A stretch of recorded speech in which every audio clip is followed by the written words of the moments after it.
Hey everyone, this is Coloring Chemist. My name is Connie, and welcome back to my channel. So this is part 3, probably the final part, of our color along in Emily Leda Hull-Oberg's Fairy Tales and Folklore with Pitt Pens. And I have been thinking a lot about what to do with the rest of these feathers. I think I have it sorted in my head. We are also going to do a background, just a really simple, quick background, with distress inks. Oh, you can see my lights there. So if you don't have distress inks, please don't worry about going out and purchasing them. You can do whatever kind of background you would like. I have Gathered Twigs and Victorian Velvet, and then I have, this is a Caran d'Ache palette, which has the kind of rougher side and then a smoother side. You don't need this if you have like an old CD case or basically anything that's smooth plastic. We're just going to use it to put the inks down onto the plastic and then pick them up with one of these makeup brushes that you can get from Amazon. Craft stores sell them too, but it's probably cheaper to just buy a package from Amazon.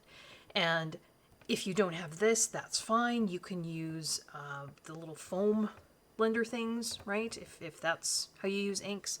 And then we're just going to do just a simple background. Again, I got this idea from Zucchini Kitty Karen.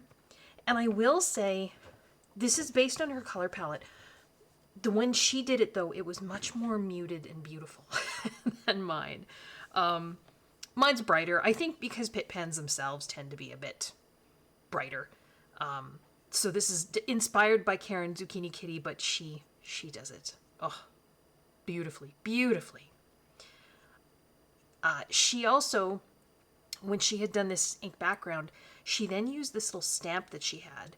And this isn't exactly the same stamp, but I think it's close. It's basically just a whole bunch of little circles. I don't know if you can see that. You see it?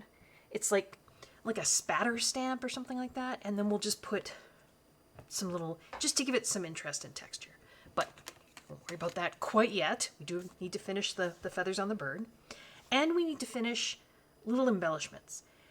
Speaking of, I'm going to do this right away because I want to put a little, I think they call them a catch light in the bird's eye. So I'm going to zoom down in here. If you'll remember, when we colored this bird's eye, there is a black pupil in there. I know it's really hard to see. And then we did like dark brown, sort of for the colored, oh my goodness, iris of the eye. And I am going to use some clear glaze. I'm going to use the Jelly Roll clear glaze pen. But if you have, oh, what do they call it? The glossy accents. You can use that. You could probably even use a little bit of like gloss Mod Podge. Basically, we're just going to put it over top there to make the eye look shiny. But before we do that, I want to put a little teeny white dot on the pupil. And that's, I think it's called a catch light. It's basically, if you look at eyes in portraits or you know, pictures, they often have a little, and I'm just using, this is a white, this happens to be a Zeg Mangaka opaque line. It's an acrylic paint pen, just white. So if you have Posca or Tuliart or some version, I would suggest acrylic paint pen over white gel pen, because the white gel pen, sorry, I just got to concentrate here, and I'm going to put it, oh, I don't know, right about there, not quite in the middle, kind of up to that side of the pupil, if that makes sense. Right. Oh, pen's not flowing that much. I talked too much and then it got, there we go. Come on, white paint pen. There. That's it. That's all I'm going to do. But I wanted to do that first because now we need to let that dry before we can put the glaze over top of it. And like I was saying, you may not want to use a white gel pen because most gel pens, I would say most, Languo, which is, you know, these ones, they do make some sets of acrylic gel pens, and they were the ones that I talked about in a previous haul, and I was kind of disappointed with. You kind of have to push when you're coloring with them. Those, I believe, and this was in sort of conversation with Annika at XX Fumbles, they are a different kind of sort of gel ink, and they are waterproof once dry. Most gel pens are not waterproof once dry. So I've found that if I use a white gel pen to do something like this, and then try and put the glaze pen over top, it just starts dissolving the white gel pen. Now I'm hoping using something like an acrylic paint pen, once that dries, hopefully I shouldn't get that problem.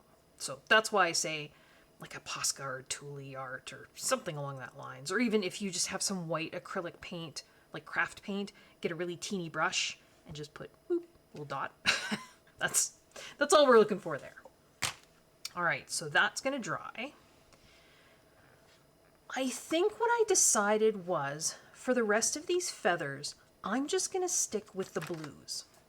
So that was the Cobalt Turquoise 153. That was sort of our darker one. Let's see there.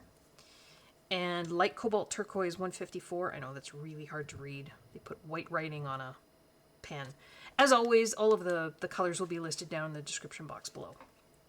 And then our Tombow blender, just to be able to make a really light blue. And the reason I thought I would just stick with the blues for the rest of these feathers, I think we've got enough color going on the bird. I think if I start, and you know what, this is, yes, it's a color along, but I very much encourage everyone to do what you want to do. And so if you would like to make all multicolored feathers in here, you go for it. Go for it. If you're pulling from the color palette that we've used already, it'll look beautiful. I'm just thinking, you know, I've got a fair number of different colors going on, kind of, you know, in the center of this picture anyway. So if I just stick with blues for the back part here, I think that'll work out better. What I do plan on doing, like for these, the little spots on the tail, I am going to use a white gel pen. And I think I'm going to make these spots white. I still haven't decided if I'm going to make the outsides of all these feathers white. And when I say make white, I'm going to color anything that I want to be white with a white gel pen. If you don't have a white gel pen, you certainly could just leave them, right? They're the color of the page already, but the paper in this book is a little tiny hint off-white. And so when you put white accents like that on there, it really makes them special to me. It makes them pop a bit. Not a lot. You'll see. So, yeah. Thinking about kind of light sources, we did say that the top, I've turned my book now, so the light, I don't know, was sort of coming from this direction, sort of top right. So I'm thinking that, you know, this top feather here should probably be lightest right along the top part, because, I mean, that's where the light's hitting.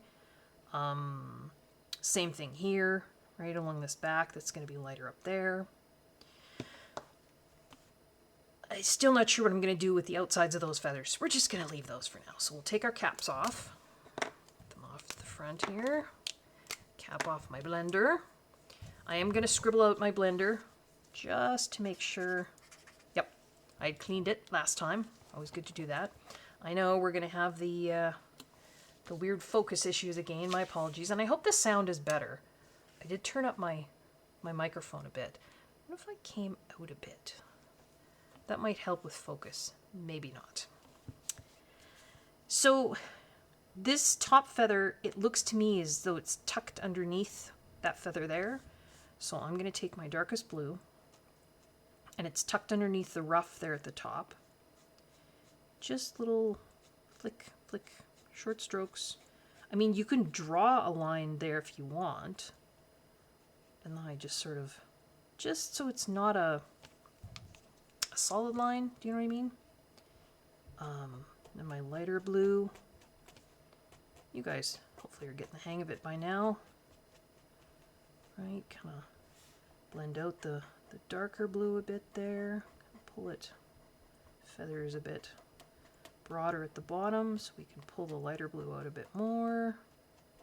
You guys are hopefully getting the hang of this by now. Again, little flick kind of strokes so that, like I've mentioned a number of times before. Now I'm using the blender to just pull that blue out to the edge of the feather. So we get super light blue. Outside of the feather there. Like I mentioned to you guys before, if you want perfectly smooth, and I'm just going to go back in there, maybe even out that blending a bit, perfectly smooth, seamless blends, this probably isn't the medium for you. Because it just kind of doesn't turn out that way. I will say, somebody had mentioned about pilling.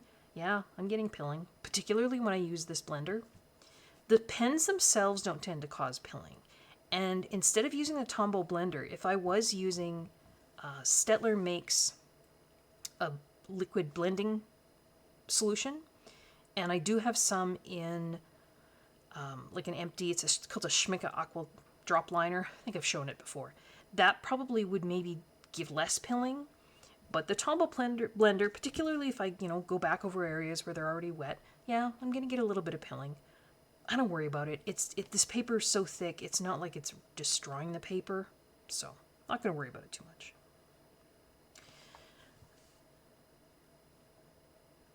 I don't think, just thinking about these feathers down here, I don't think I'm going to leave these outsides white.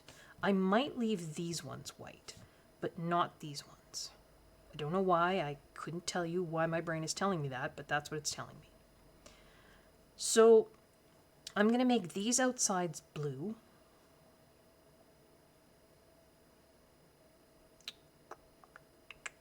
I mean, what I really should have done is, if I was going to do that, so I've got really light blue here. How can I fix? So now you're going to see me troubleshooting, trying to solve something that I didn't really screw it up, but now I'm sort of changing my mind. How can I fix this now? So I think what I will do, I'm going to put the cap back on the dark one just for a minute. So now I just have the 154 light cobalt turquoise and my blender pen. Because what I want to do is, I want to basically make the interior of that feather a little bit darker so that I can blend the really light out to the edge, the edge, that edge.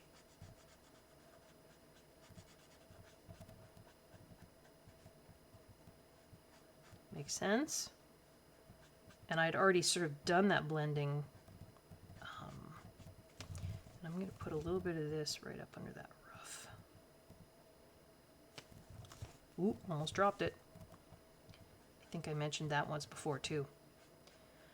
I have dropped these pens on the page. If you're lucky, they land so that they don't make a mark. If you're unlucky, they land and make a mark. And then you have to figure out how to cover it up. Maybe I'll talk about that in a different video. So can you see what I did? Because see, this is really light here. So I just wanted to make that area not as dark as the very center. In fact, now I kind of have lost the darkness at the center too, haven't I? If I just use this. No, that's not dark enough. Okay, never mind. Bring the 153 back out. I'm just going to make tiny little flicks. The center. Maybe up under there. I just feel like we just need something a little darker, and then I'm just sort of almost tapping the blender, kind of on top of where I just put in those darker little flicks.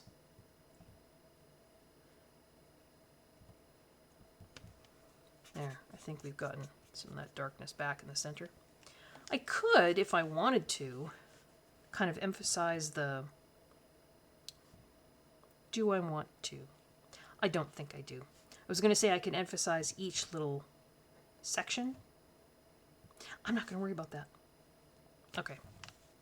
So again, going to take this 154 light cobalt blue, kind of color back over what I had done previously, so it's a bit darker. Up under there too. And then take the blender and pull that. It's not going to pull much. Notice the edges of these, so that outline or whatever it is that was around the feather is very light. You'll notice I'm putting the blender, I'm going to get a fair amount of pill. Well, yeah, pilling, because I keep going over it and keep going into, right, the colored area with the blender to kind of pick up more ink so I can pull it out. But so these are quite light, because basically I've taken the blender and diluted the color down of this, which was pretty light to begin with. Again, just little flicks kind of along that center spine, both sides. Maybe little flicks up under there.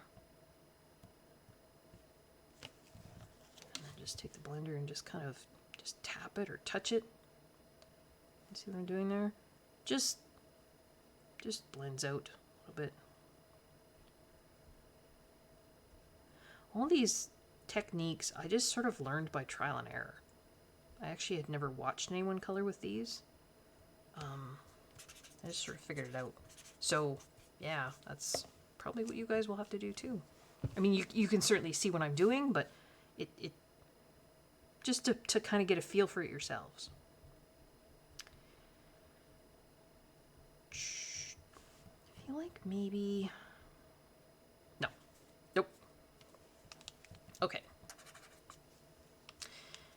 So what I'm going to do is, for this sort of little line of feathers here, I'm again going to ignore the fact that there's sort of that outline, and I'm just going to put the dark underneath like that. Pull it out a bit with the 154. You notice I pulled it out a little bit less closer to the edges, like down here, so that the center U, all in here, is a little bit darker than the U that's out here. Does that make sense? So again, just dark up under here, because of course this feather is underneath the feathers above, and then also sort of underneath that feather on the side. So you can see where I put the dark kind of down the side there a bit.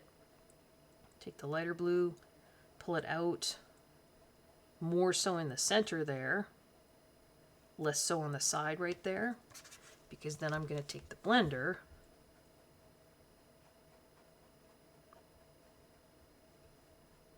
and do that.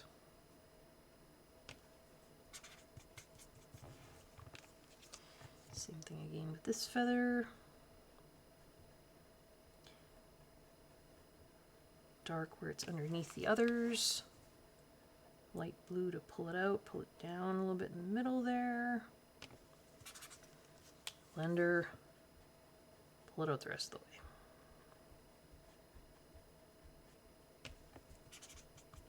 And honestly, I think I'm going to do the same thing with these stripy feathers.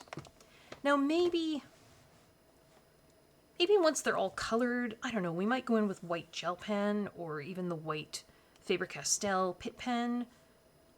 We could do a little bit of something to differentiate them. I'm not sure. I just, like I say, I was thinking about it and I thought, if I start doing all multicolored feathers in here, I think it just might be too much. But that's just me. Okay, so now I need to decide what's going on with these feathers here. So I think there's a feather just based on the roundness here at the bottom.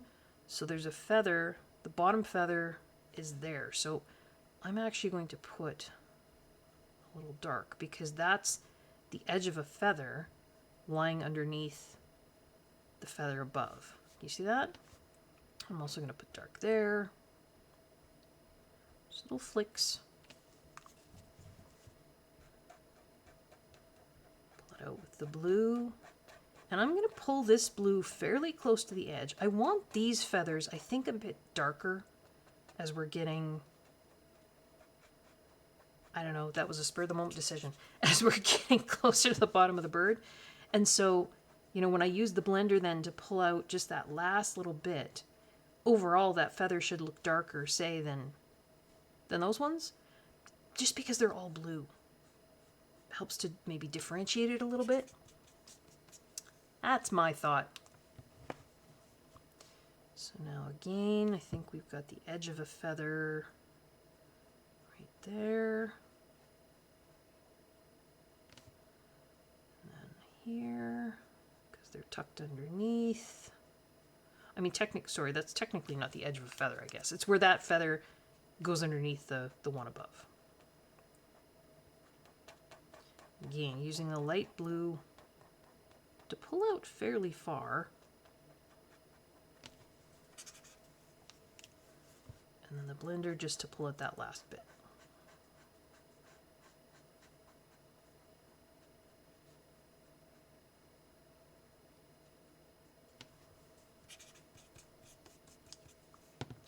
Now this feather, the only place it's sitting under another feather is right up here at the top, right? So we're just going to put the dark up there. We're going to use this lighter blue to pull, kind of like that. And then we will have lighter edges all the way around.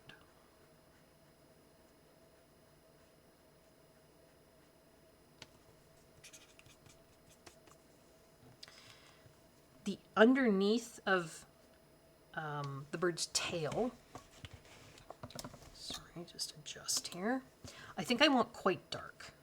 So I'm going to do flicks of this darker blue, but pretty long flicks. Probably much longer than I've done above, right? Like that. And I may not even use the blender here. I may just take this right out to the edge. Right? Again, because everything is blue, I'm just trying to give some variation, right? That's what I'm doing. And then our last, well, I still have to decide with the, but our last feather, again, I'm just going to do blue. So this is all tucked underneath there. So we're going to get dark blue all here. And I did say that I wanted it lighter blue along the top there, because I just think that's where the light's going to be hitting it. So I'm going to take this light blue, the 154. I'm going to pull all of this down, but I'm leaving an edge. And I'm leaving a bigger edge, and I can't talk too much or it'll dry, on top here than I did on the bottom, so that I'm getting more light on the top of that feather than on the bottom. Make sense?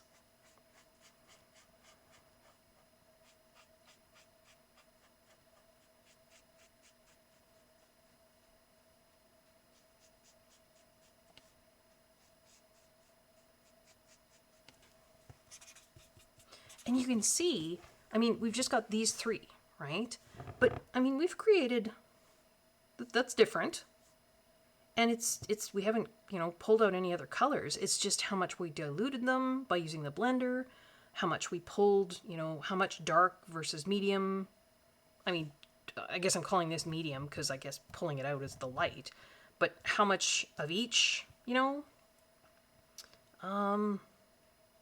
Yeah. So let us take a look at the bird here. Is there anything that I want to touch up? I feel like these feathers, particularly this one, needs to have a little bit more just of the 154 on the bottom. Maybe a little bit more. I feel like it faded out too quickly. Do you know what I mean? And then I'll just use the blender just to tap the edges there. Yeah, that's better. And maybe gain a little bit here. Because I think when we pulled the color out last time, or not last time, we just did this. No, we did those last time. Didn't we? Yeah, I think we did. We pulled the color out too much, and I think actually just right in there that needs to be this light blue. There, that makes more sense to me. So again, just little flicks, maybe, and the one below it, flicks, and just tapping with that blender, kind of soften the edge. Maybe a little bit more on this one.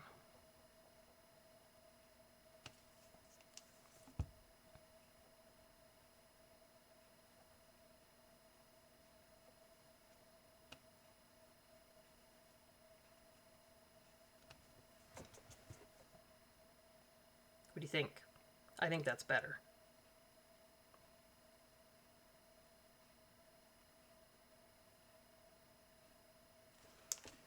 Do I want... Ooh, see, now this is where I start to get dangerous. I feel like that faded too much there too. Because you start messing with it. And then you don't know when to stop, or at least I don't know when to stop.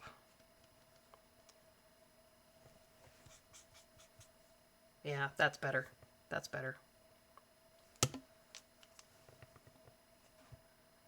I think same thing down here. I need a little bit. But this is another technique you can use. Like I say, I think a lot of the fear of using Pitt pens and Staedtler pens is because it feels so, it's a marker, right? So it feels like there's less room for error.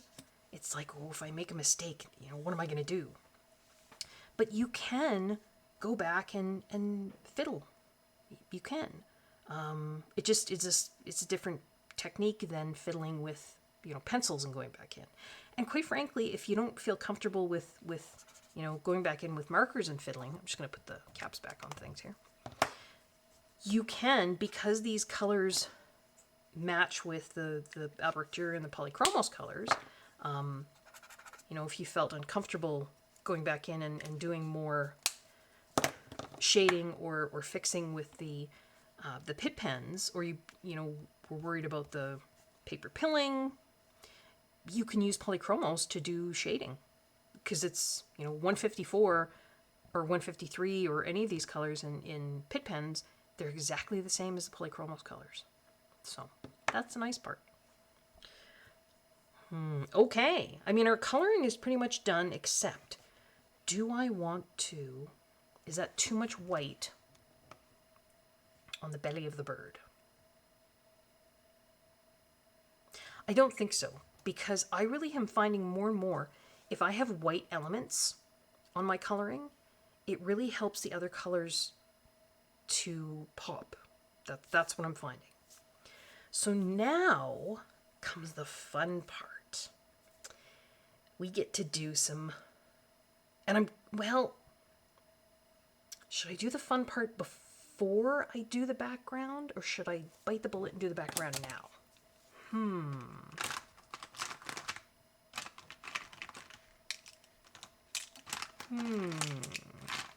Just pulling out my, what I might need here. So, I have my Faber-Castell white brush Pitt pen. I have the Jelly Roll Clear Stardust. I have a gold, just metallic gold, not a sparkly gold, just a metallic gold gel pen. This happens to be a Signo gold. I do have a white gel pen. I've got a Languo white gel pen, but any white gel pen, the Jelly Roll, the Signo Broad, Uniball Broad will be fine. And then the clear glaze. Should I do... Part of the reason I'm leaning... You know what? Let's do the background first, and then we'll do the other stuff, because inevitably, if I do gel pen work or whatever, I'll smear it. Because that's me. So let's come out. I always say to myself, okay, Connie, you've put down, you know, gold gel pen here, here, and here. Be careful. Don't smear it. Yeah, I always smear it. So I'm going to get my just smooth surface here. And I'm going to take my Victorian Velvet and my gathered twigs. And all I do is take the lid off. And I'm just going to, this is gathered twigs. I have the ink pad upside down. And I'm just basically putting a bunch of ink on the palette. And then I put the lid back on. And then I'm going to do the same thing next to it with Victorian Velvet. Oops, not get it on my fingers, although I probably will. I like the mixture of these two colors. So then I take this brush, and make sure you've got a scrap bit of paper next to you, which you probably already have from scribbling off your Pitt pens. And I'm just going to pick up some of the Victorian Velvet and some of the gathered twigs, and then I'm going to mush them together into the center there. Doesn't have to be like a perfectly even blend. And then, so I'm going to put that off to the side, my paper here, and I'm going to just test, just lightly, brush, see how much ink I've got on my, and I'm going to pull my sleeve up, because otherwise I'm going to drag it in there. Got some color. Maybe I can pick up a little bit more. Always, for me anyway, some of you card makers that are old hats and old hands at this could probably go right to the page, but you don't push very hard, just, and then slowly increase the pressure.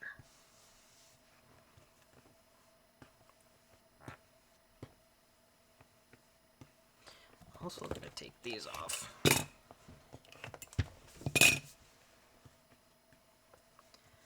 that the color I want? I think that's the color I want. All right, so a little rub there, and then just tickle the page, and then slowly put more pressure down. Because if you've got too much pressure, when you first put the brush down, what I find is you end up with a brush mark. And can you see that? The mixture of those two gives a really beautiful kind of peachy brown color that, and again, this is Zucchini Kitty. I did not come up with this idea. I will not take credit for it because it is not my idea. Again, so I took some more color, we'll rub there, make sure I don't have too much. And we're just going around. Doesn't matter if I get some on the part that I already colored. It's not so dark that it's going to cover up, you know, or discolor any of the coloring that I've done.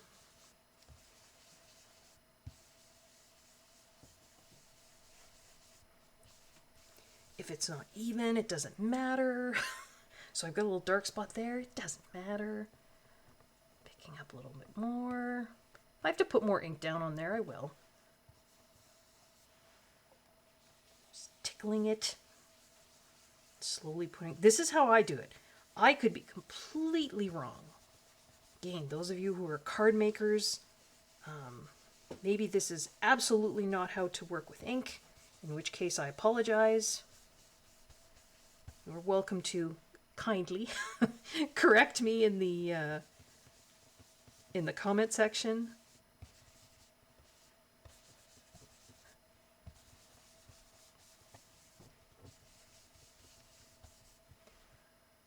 that looking? Pretty good. A little more of the Victorian velvet, a little bit more of the gathered twigs.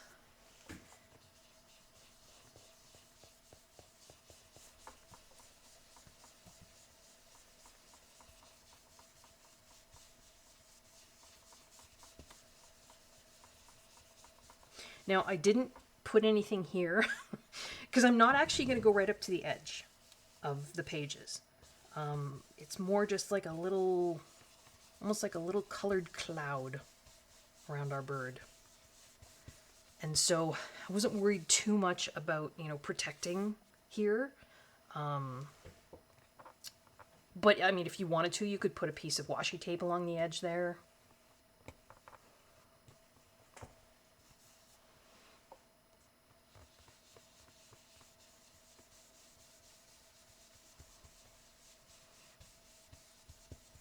And I'm leaving it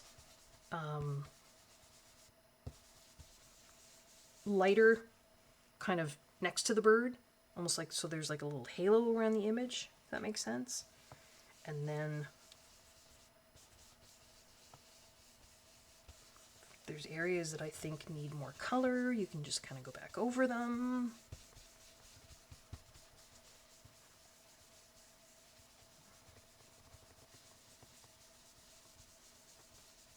I don't know who discovered using these brushes. I think I first saw them in use on, was it Lindsay the Frugal Crafter? But then she had said she had seen someone else using them. And I don't remember who. But they do make a much softer ink application. Because I do have on the bottom of my ink cubes, I never knew when to stop either. Probably should have stopped 5 minutes ago. How's that? It's not even. I don't care. I just think it's just a really pretty soft peach color that I think just goes really nicely with the, it's a bit dark there.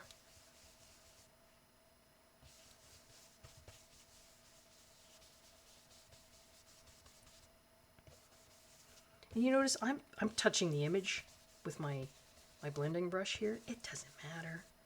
Nothing on the edge of our image is white, so it's not like you're going to see this really light ink on any of our coloring. Maybe I can see a tiny bit of it on the tail, but I'm not going to worry about it. So yeah, Lindsay the Frugal Crafter, but maybe she got it from somewhere else. I think she did. It's just so much softer than, because I do have these little guys where you can, there's a little wooden thing, and I know Karen uses, but she's stunning, and I think has a lot more experience with inks than I do, and I just find when I use those, I always get little circle marks. Whereas with this, as long as you start very light, like you're just tickling the paper, and then you can start to put a little bit more pressure, I don't get the circle marks. So, that's all the color I wanted in the background. So now I'm going to take this, and I'm going to take my gathered twigs. So this was the stamp that was little, it's like a spatter, they're like little water droplets. You could also, if you wanted, because this is distress ink, you could now get your water bottle and you could spray to get little, and then dab it off. Because then you'll get almost like a bokeh effect, because you'll get little lighter areas. If you're going to do that, I would stick something else underneath. Remember before, when we first started, I think I had a piece of paper under here just as a protector. And I think halfway through I ended up taking it out and never said anything to you guys, sorry. Because this paper is so thick. I mean, nothing's come through. Nothing. So I didn't worry about it. But yeah, if you're going to do spraying, I would stick something else underneath. But I'm just going to take the gathered twigs, and I'm going to just kind of tap it onto our stamp, and then I can show you the stamp because it'll show up a little bit better with some ink on there what it actually is. But if you don't have this stamp, you could use one of your dark brown Pitt pens and just draw dots. That's really all we're going for here, is random little dots. So can you see now? Right now I'm going to stamp this just lightly. Can you see? I don't know if I wanted the dots that dark, so I just did a light stamp there. And then I'm just going to randomly, this always scares me. There we go.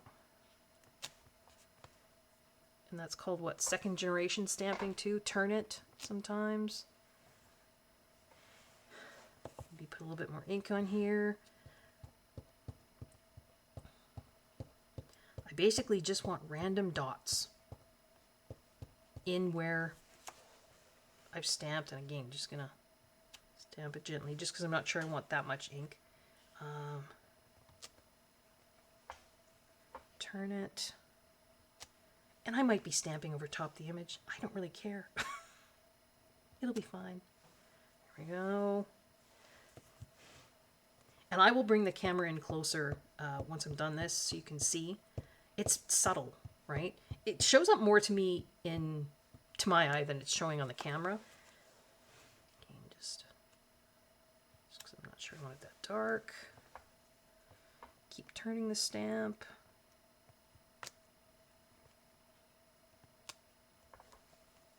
Some areas are going to have more ink than others. Doesn't really matter.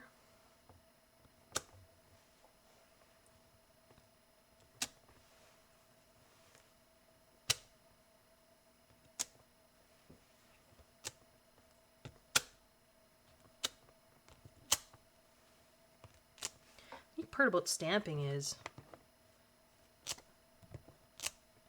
still, I mean, it seems like there's barely anything on that stamp, but I can still see little circles coming off of it, and you get these really faint circles.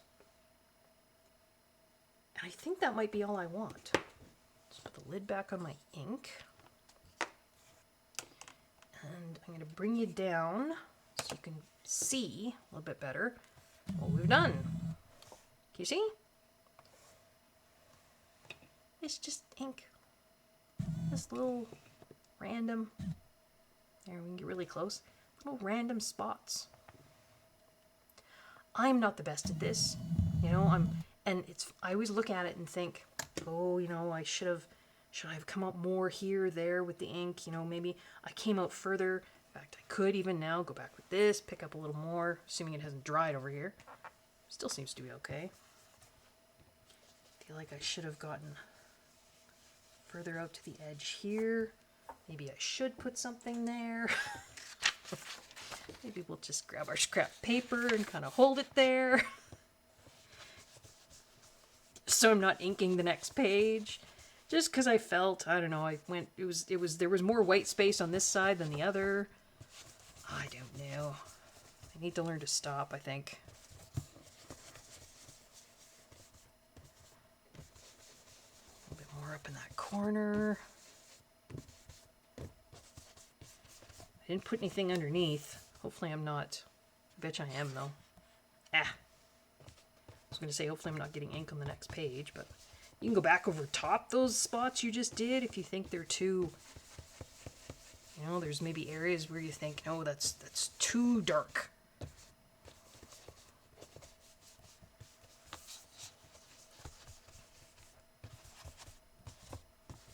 Just play. Have fun. It's not going to be wrong no matter what you do, as long as you enjoyed it. I probably made that worse.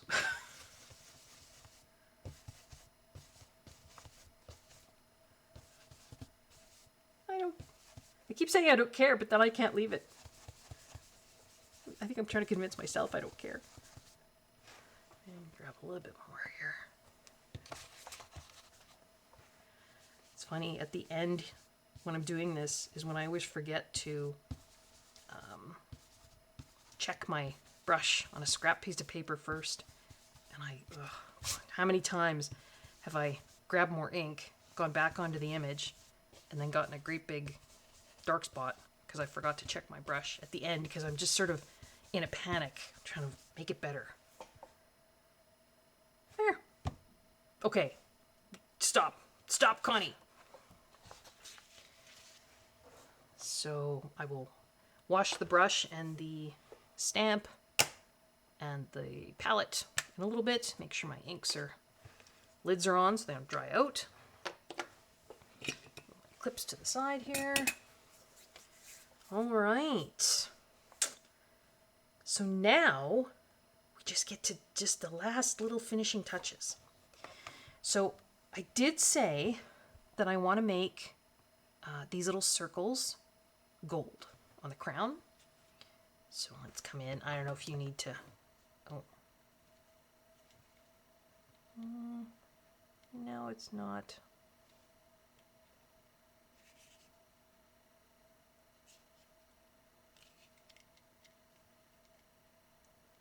Uh-oh. Hang on 1 second. Sorry about that. The little remote that I have here for zooming, I think the battery just died. Because, there we go. It wasn't zooming. So I'm going to take my gold gel pen. And I'm just going to color in these little circles.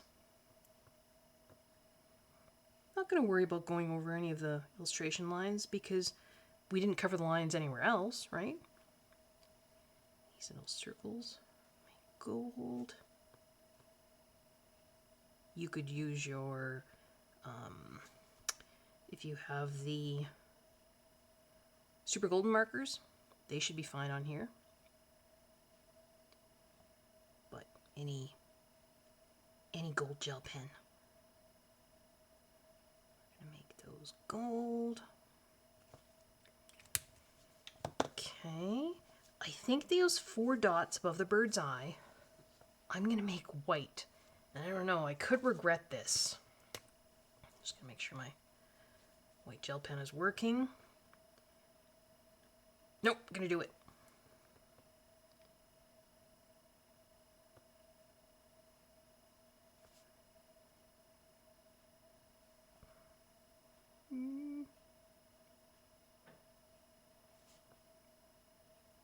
Yeah, I think that'll be okay. I could have used that white acrylic marker that I had too. I just really love these Languo Plus gel pens. So this is the Languo gel pens with the great big 1mm nib. You could use the other ones too, but these 1mm nibs, the flow on these is just amazing.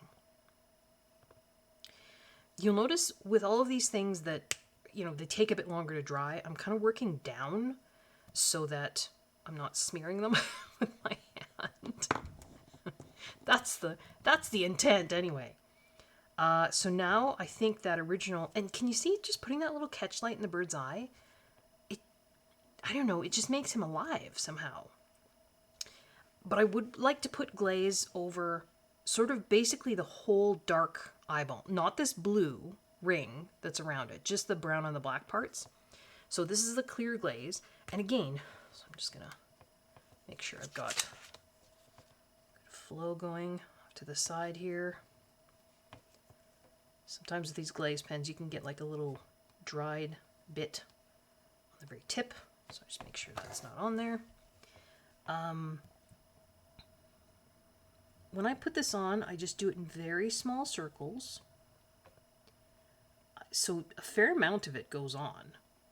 I'm going to be a little careful over where I put that white dot, just in case it did still want to smear. You know, I want to try and keep that white dot as a dot. There we go. Clear. It does look a little cloudy, but it will dry clear.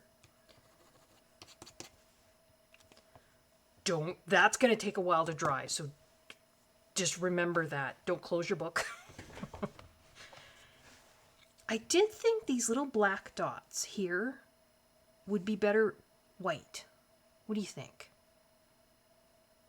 Why not? My white gel pen again. I'm going to cover them up.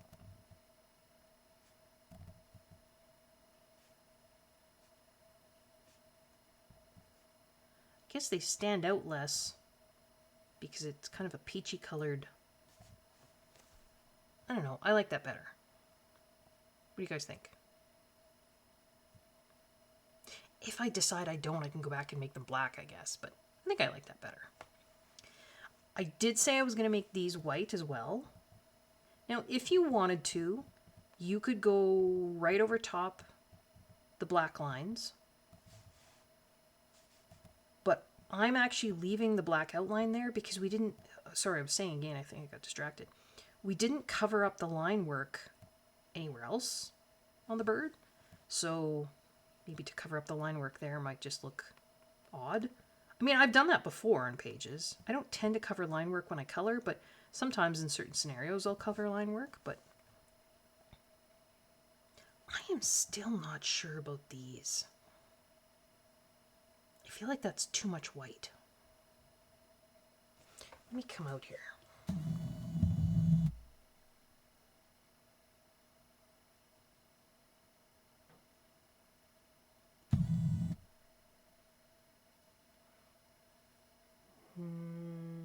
Nope. I'm going to make them white.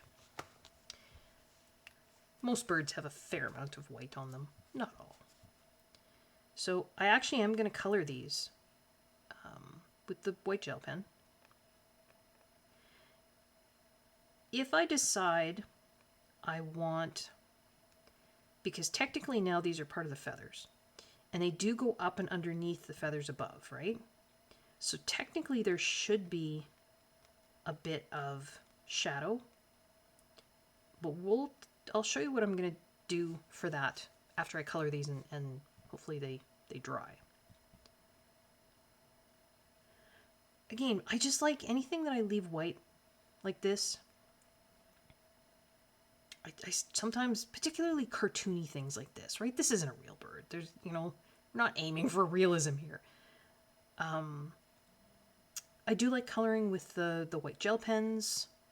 You know, it makes it nice and bright white. I don't know.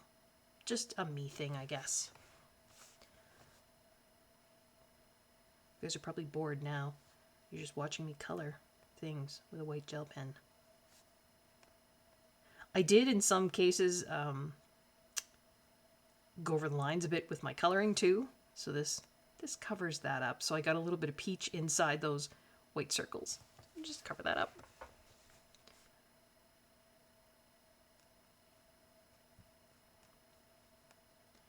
And sometimes this white gel pen is, I mean, it's pretty broad and it goes over top the black line work, maybe a little bit.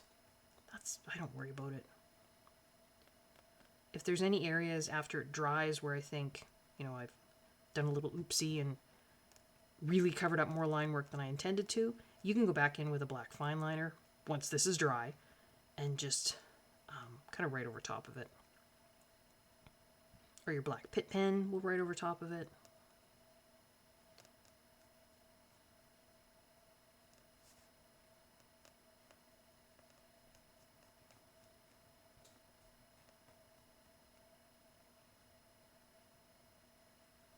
The flow on these is just outstanding.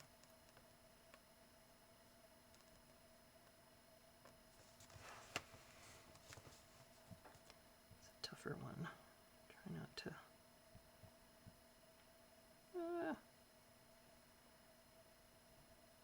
Sometimes the outstanding flow can give you more ink than you wanted.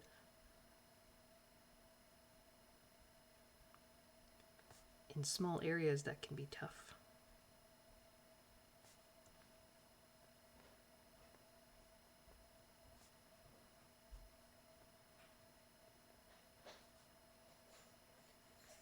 So again, we're just gonna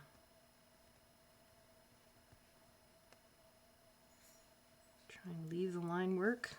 Just put some areas like that are tough where it kind of comes to a point. Just kind of almost touch the gel pen there just to give just a tiny bit of ink flow if you can. Like I say, we can always go back in after with the black whatever and touch that up.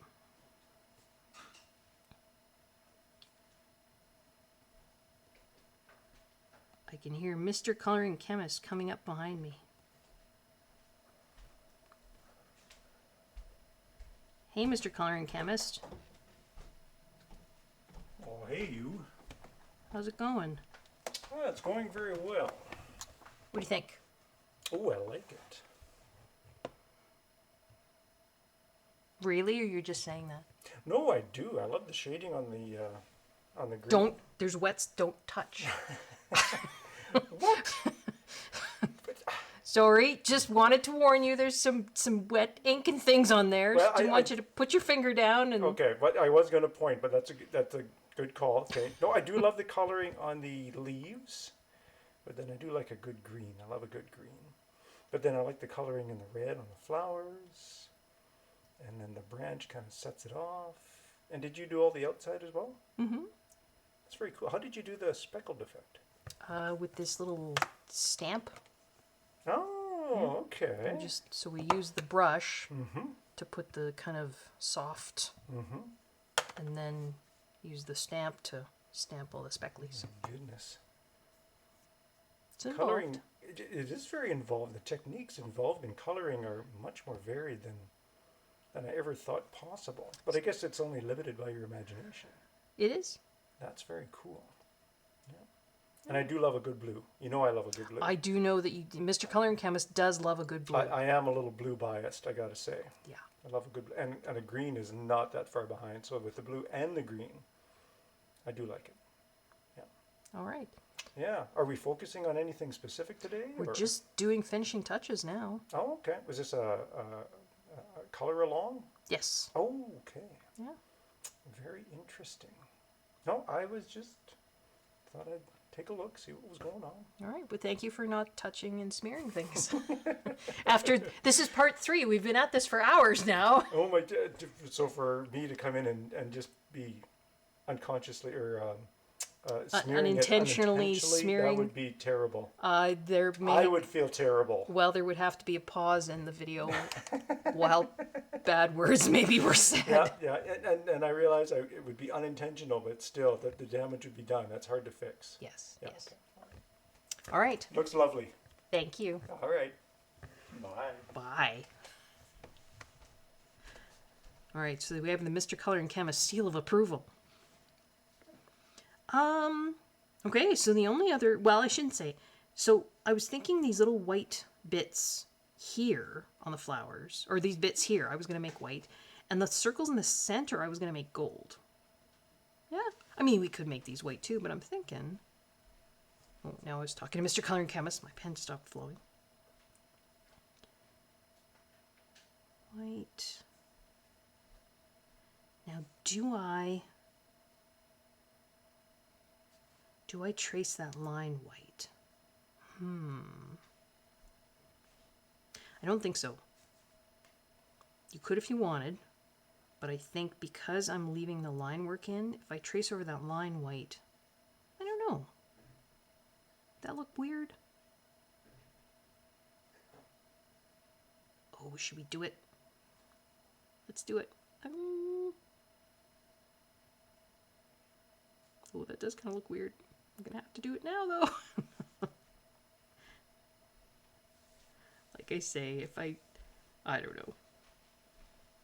Sometimes stuff may not be exactly as you want, and that's totally okay. As for next time, I don't think I would trace over that, but should have gone with my gut. I always tell my students that too, particularly when they're doing, say, multiple choice questions. I always tell them, your first gut answer is probably the right one, and you should really only change your answer if you're absolutely certain that your first choice was wrong. Probably should have stuck with my first choice, but that's okay. So now, before I did this flower, I'm going to do these little circles here gold, because if I would have done that flower underneath with the white, guaranteed I would have laid my hand in it and smeared it. Those things, these I learned these things the hard way. There's been many a time when I've smeared, and then you have to go back and try and cover it up, or use I mean, most of what we've used here today is water-based and water-soluble to some extent. The Pitt Pens, once they're dry, are not. But I mean, all of the the gel pens, even after they've dried, usually you can take like a water brush, and if you put a little bit of water on there and then just take a tissue and just kind of dab, you can kind of pick up areas where you smeared your gel pen and didn't. But I'd rather not. If I can not have to do that, that's better. All right, so I really like those white lines, but we did it now. I mean, I guess I wouldn't have to do it on the second flower. Let's just color these white.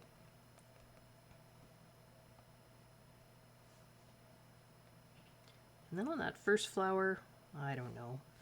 Again, I could try and use a water brush to try and pick up those lines of white, but that's never a guarantee, and it does get messy.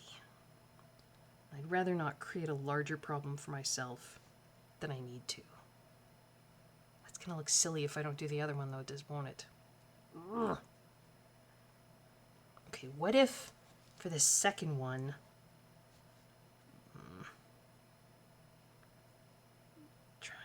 is the first one got a little heavy. Oh, it's hard though because these remember I said before there was sometimes the fact that these pens are so juicy is kind of works against you.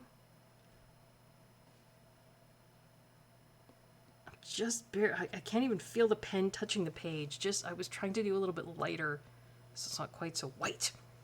I don't know. I'm just going to leave that. And then we'll do gold. These little circles.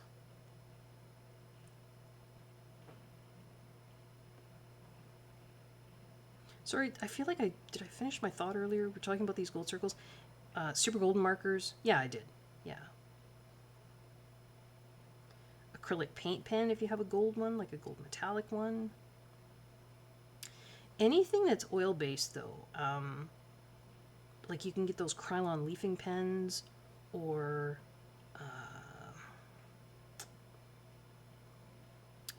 the Sharpie metallics. I would test those on a back page first, because they are going to bleed like an oily residue through even nice thick paper like this. So, yeah, I would stick with gel pens or super golden markers, anything like that. You can see the shine there. You can see the shine on the birds, on those little circles. So you can see the shine in the eye. It's probably not dry quite yet. You can even, hopefully, yeah, you can still see the catch light in the eye. So we didn't smear that. It's not quite as white as it was, but here we go. Ooh, camera's gonna have to. There we go. Now, the only other thing I said I was gonna do, I think I'm gonna make these little spots on the tail white too. So we'll just again take the white gel pen. Oh, I'm really wishing I hadn't done that. Oh well.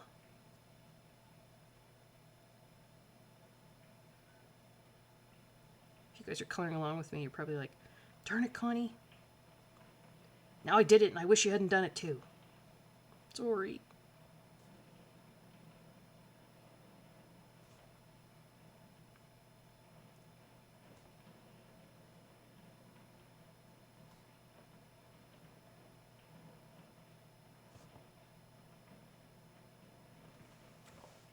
There. I think that looks neat. Spots in the tail. So I do have this Jelly Roll Clear Stardust, and what I've done before is, and I'm going to pull my sleeves up because they kind of drag a bit and I don't want to smear anything. Come out to the side, I'm just going to make sure this is flowing nicely. I have put just dots. I realize we already have these dots, but here and there, in and amongst the dots that we put down, I'm gonna hold the paper so it doesn't bounce. In and amongst the dots we put down with the stamp, I'm just putting little dots of this. Just randomly, which I struggle with.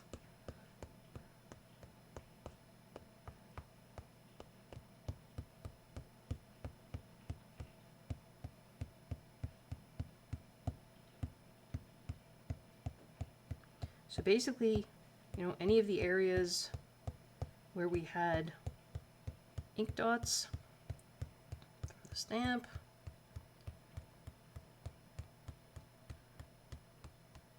some areas I got a bit more, some a bit less, and you can't see them until, I don't know if you can even see them then. Hopefully you can see them twinkle a little bit. Hopefully. My lighting's not great. Well, there you go. You see them twinkle a little bit?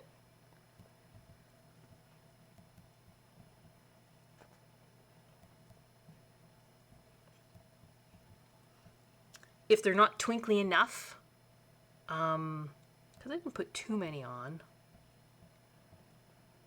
There. You see the top there? You see them twinkle a little bit? You can always go back and keep doing it if you want more twinkle. You might need more twinkle. Now, I want to hold the page down so it's not so bouncy, but I don't want to stick my finger in areas where we just put gel pen.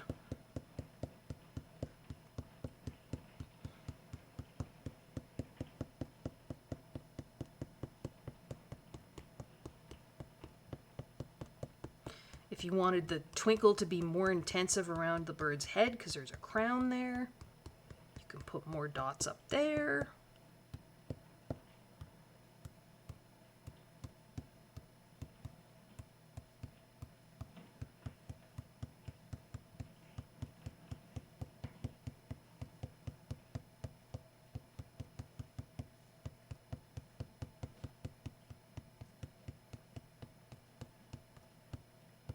You wouldn't have to use the clear jelly roll if you wanted colored dots. I just like the clear because, I don't know, gives a bit of a twinkle without adding extra color.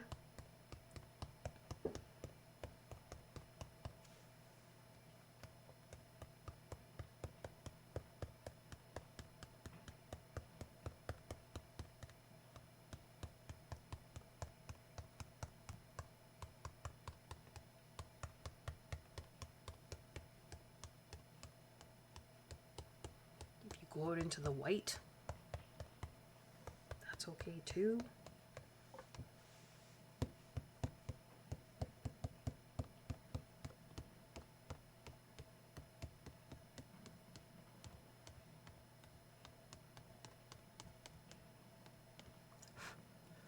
Ooh, I had a little hair stuck in one of my dots. Okay, should we see if that's any more twinkly?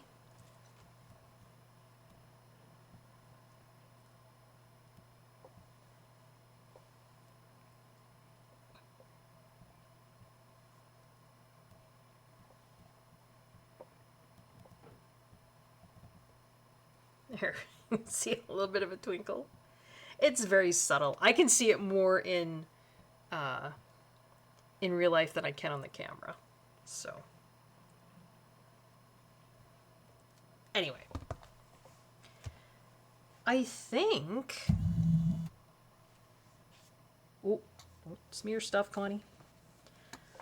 That's about it. The only other thing I would say, if you feel that anywhere where you've been coloring got too dark, in other words, maybe you put down a little bit too much of whatever darker colored ink you had, and it got pulled out too far, and you're like, oh, I wish the edge of that would have been lighter, this is brilliant. So this is the Pitt Artist Brush Pen in white, and it's not opaque like a gel pen would be.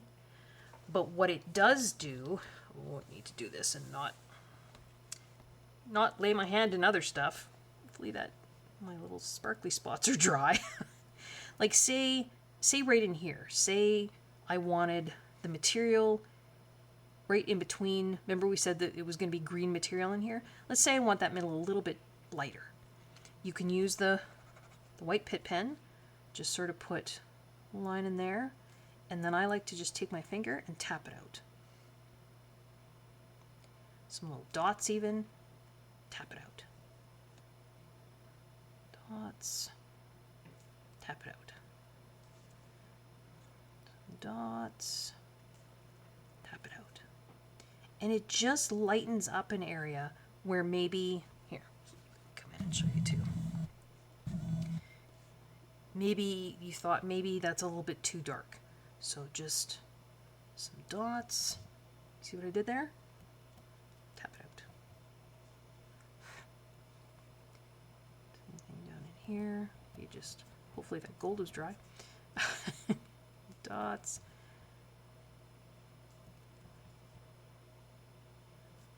Pretty sure I learned this technique from Zucchini Kitty too.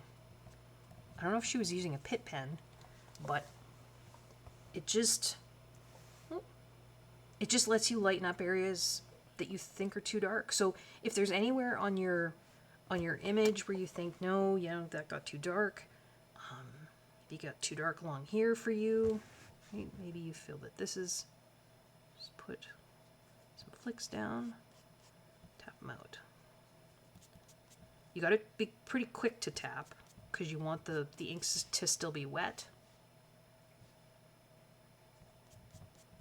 Just kind of smear it out a bit. Just lightens up areas a little bit. That's all. Oh, I did say, didn't I? Ooh, is that white gel pen dry? I said because now the edges here, right? We've got stark white where we should have a tiny bit of shadow, even on those white edges, because it goes up and underneath the feather underneath. What you can do is you can take a gray Pitt pen. Now you can use cold gray or warm gray. I'm going to use cold gray because the green is a cool color, right? And or you can even, heck, we could even use a little bit of the green to shadow it. That might actually be better. What if I took like this earth green 172? Because these will go on top of gel pen. So just some little flicks. If it's too much, you can finger. Do I like that?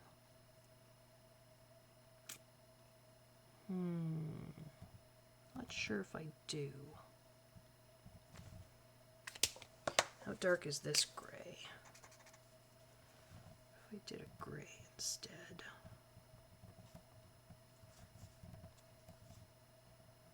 So just tapping the gray just up underneath. Can you see what I'm doing there? I'm trying to create a shadow. And if you think it's too much, come in with your white Pitt pen.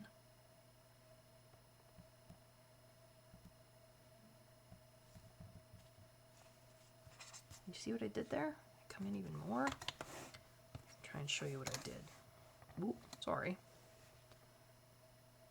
Because I just want just a hint of a shadow. So I've got cold gray 3. I could be taking cold gray 1 too. That I don't know if that would be enough. So check. Okay, it's dry. Just tapping a few dots, tiny little flicks underneath there, and taking my white, kind of pulling them out a bit, just kind of tapping, making it kind of shadowy but not quite as dark. Do you know what I mean? Just barely touching this to the page. Because, I mean, the white gel pen, if you push, you will start to basically scrape it off the page. But I thought, well, just because there should be a shadow there too, right? Because it's white, but it is going up and under.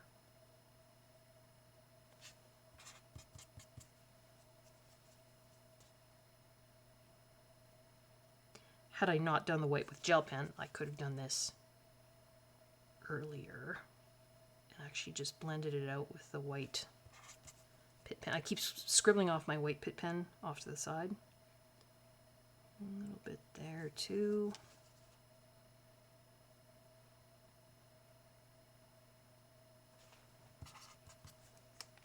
We'll just do the rest of these really quick.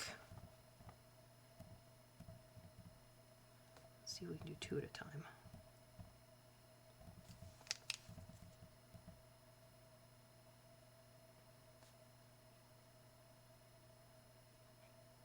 I tell you, this white Pitt pen, if I could have no other Pitt pens, which would make me sad, but I just had this white Pitt pen, you can do so much with this. Because like I say, it's white, but it's not, I couldn't really do what I'm doing now with the white gel pen, right? Because it's not going to blend out, you know, it's just opaque enough. How's that? Put it there.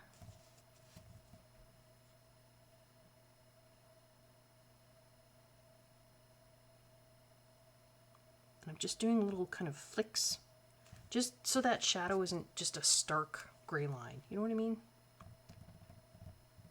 Dots of gray up in there.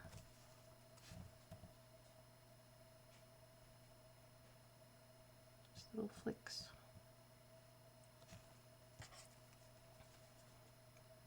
This one, just little dots, teeny tiny little dots.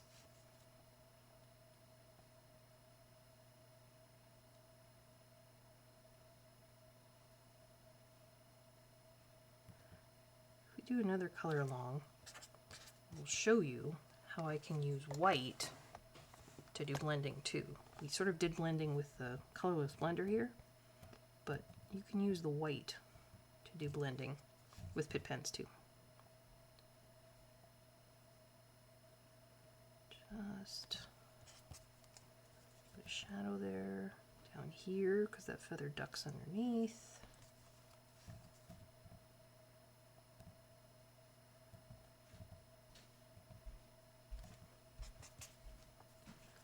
A little bit more up here.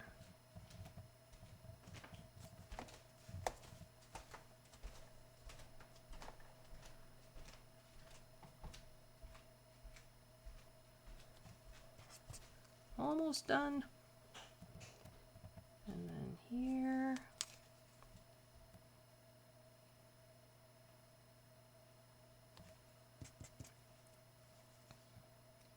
And here. And here.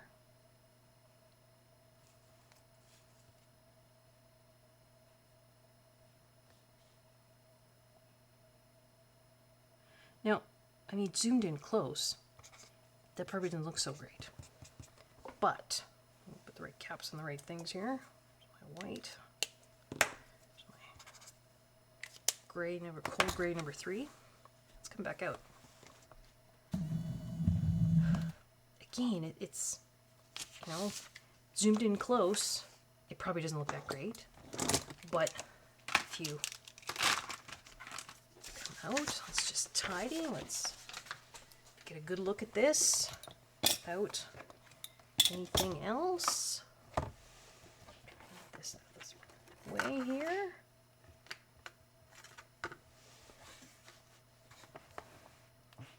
I think it looks okay. We've got a little bit of shadowing now in those white areas so that they don't look so weird and you know, stark, because we had shadowing in the other areas. And I think that's it. I think we're done. Oh, wish I hadn't done that, but I did. All right. Well, there you go. 3-part color along in the beautiful Emily Leda Hall-Oberg's Fairy Tales and Folklore coloring book, based on a color palette by the lovely Zucchini Kitty, Karen. And hopefully that has given you a little bit more confidence to work with your Pitt pens on coloring pages.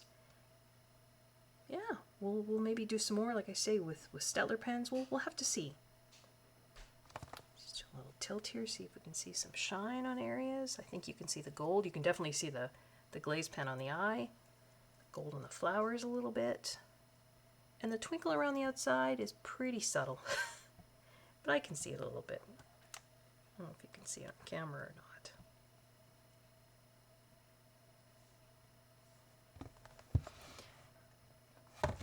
Okay. Hope you guys enjoyed that. If you like what you're seeing on my channel, you know what to do. Same drill. Like, subscribe, comment, notification bell, let a friend know. I hope everyone is safe, I hope everyone is well, and I hope everyone is enjoying their coloring. Till next time, folks, take care. Bye-bye.